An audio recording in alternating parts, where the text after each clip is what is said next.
굿모닝, 좋은 아침입니다. 오늘은 5월 24일 금요일입니다. 오늘도 말씀 앞에 나오신 여러분들을 주님의 이름으로 축복하고 또 환영합니다. 오늘도 말씀을 통해 알아가시는 하나님의 은혜와 평강이 여러분들의 삶 가운데 넘치기를 기도하겠습니다. 오늘도 말씀이 여러분들의 삶 가운데 온전히 세워지고 또 여러분들의 삶은 온전한 예배로 하나님께 드려지는 그러한 하루가 될 수 있기를 기도하겠습니다.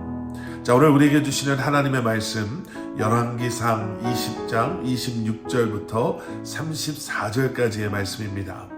열왕기상 20장 26절부터 34절까지의 말씀.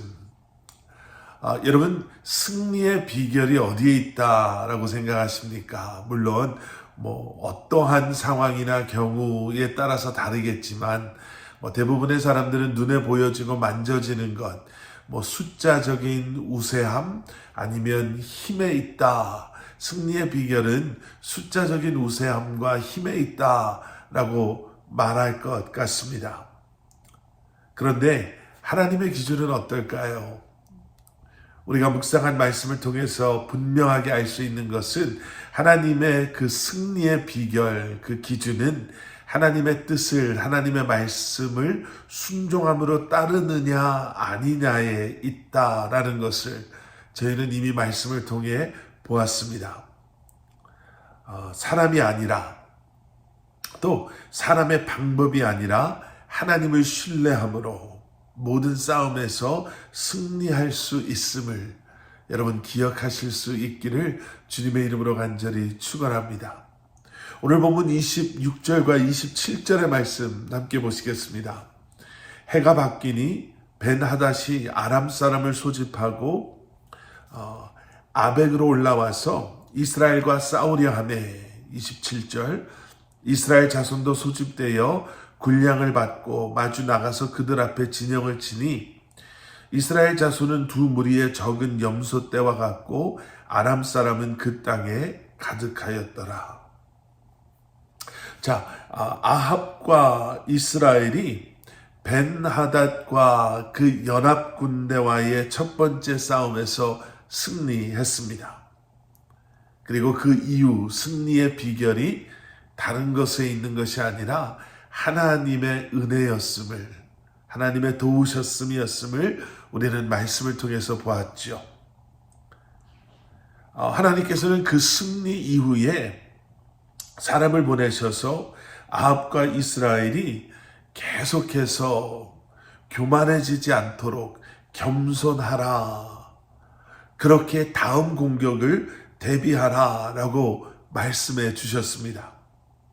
그리고 하나님께서 말씀하신 대로 우리가 읽은 26절 말씀을 보시면 시간이 지나서 벤하닷과 아람 군대는 다시 이스라엘을 공격해 오게 되지요. 그런데 여러분 27절 뒷부분에요.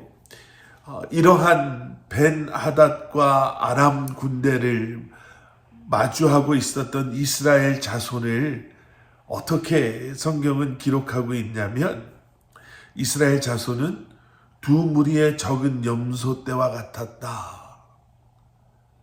그리고 그와 반대되는 아람 사람들은 그 땅에 가득했다. 자, 전쟁을 앞두고 있는 이스라엘과 아람 사람들을 이렇게 소개하고 있는 거예요. 이스라엘은 두 무리의 적은 염소 떼 같았고 아람 사람은 얼마나 많았던지 온 땅을 가득 메우고 있는 것 같았다. 사람들 눈에 이렇게 보였지요. 그런데 그럼에도 불구하고 이스라엘 백성들은 두려워하거나 무서워할 필요가 전혀 없었습니다. 왜일까요?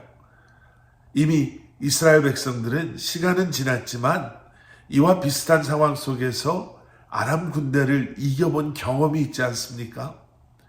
하나님의 은혜를 경험하고 도우심을 경험하며 하나님이 우리와 함께하고 계심을 그들이 경험했고 지금 이 순간에도 하나님께서 미리 말씀해 주신 것처럼 모든 일이 이루어지고 있는 이 상황 속에서 그들은 하나님께서 우리와 함께하고 계시고 있다는 것을 알았기에 두려워할 필요도 무서워할 필요도 없었습니다. 하나님을 알지 못하는 아람 사람들 벤하닷은 하나님 앞에서 교만할 수 있었습니다. 자신들의 눈에 보여지는 것만들을 보면서 이까지 것쯤이야, 이 정도쯤이야 라고 생각했겠죠. 그런데 전쟁의 결과는 다시 이스라엘의 승리였습니다. 하나님께서 말씀하신 대로, 하나님께서 약속하신 대로 이스라엘이 승리했습니다. 여러분, 우리가 기억해야 되는 것이 바로 그것이죠. 하나님은 말씀하신 대로 모든 일들을 이루시는 하나님이시요, 하나님께서 약속하신 대로 신실하게 그 약속을 지키시는 하나님이십니다. 여러분, 그래서 말씀을 읽으면 읽을수록 그 약속이 내 것이 되면 될수록 여러분들의 삶 가운데서는 놀라운 일들이 끊임없이 일어날 수밖에 없는 거예요.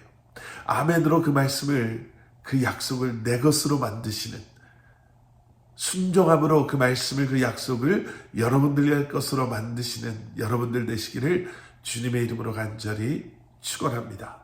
자, 그런데 전쟁 후에 아합의 모습을 한번 보세요. 오늘 32절 말씀, 그들이 굵은 배로 허리를 동이고 테두리를 머리에 쓰고 이스라엘의 왕에게 이르러 이르되 왕의 종 벤하닷이 청하기를 내 생명을 살려 주옵소서 하더이다. 아합이 이르되 그가 아직도 살아있느냐, 그는 내 형제이니라.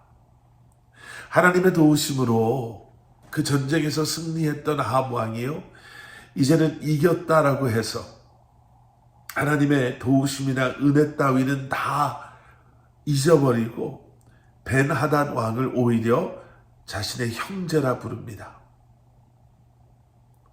조금 전에 벤하닷이 교만에 취해서 하나님 앞에서 교만하게 행동했습니다. 자, 이제는 아합이 교만에 취해버린 거예요. 하나님을 잊어버리고 자기를 죽이려 했던 원수 벤하닷을 자기의 형제라 부르며 이제는 그 교만 가운데 세상과 하나 되는 그의 모습. 여러분, 사람이 아닌 하나님만을 신뢰하고 교만이 아닌 겸손함으로 하나님의 말씀을 기억하고 붙잡고 순종할 때에 하나님께서는 우리의 삶 가운데 놀라운 일들을 행하시고 이루시는 줄 믿습니다. 그리고 그랬대야 비로소 우리는 진정한 승리를 경험할 수 있는 줄 믿습니다. 겸손함으로 오늘도 하나님의 그 약속의 말씀을 붙잡고 우리에게 허락하시는 그 승리를 경험하며 이 한날을 살아가시는 여러분들 되시기를 주님의 이름으로 간절히 축원합니다. 함께 기도하시겠습니다. 사랑의 아버지 하나님, 주님 감사합니다. 오늘도 말씀과 함께 새로운 한날을 시작하게 하시는 주님, 모든 승리가 주님 안에 있음을 다시 한번 기억하며 오늘도 그 말씀을, 그 약속을 아멘으로 우리가 붙잡음으로 말미암아 하나님의 그 행하시는 놀라운 일들을 우리의 삶 가운데 경험하는 그 승리를 경험하며 살아가는 저희들 되게 하여 주시옵소서. 순종함이 필요한 때입니다. 믿음이 필요한 때입니다. 다시 한번 우리의 마음을 주님께로 돌리시고 다시 한번 우리에게 믿음을 더하심으로 순종함으로 주님 앞에 나아가는 저희들 되게 하여 주시옵소서. 예수 그리스도 이름 받들어 간절히 기도드렸사옵나이다. 아멘.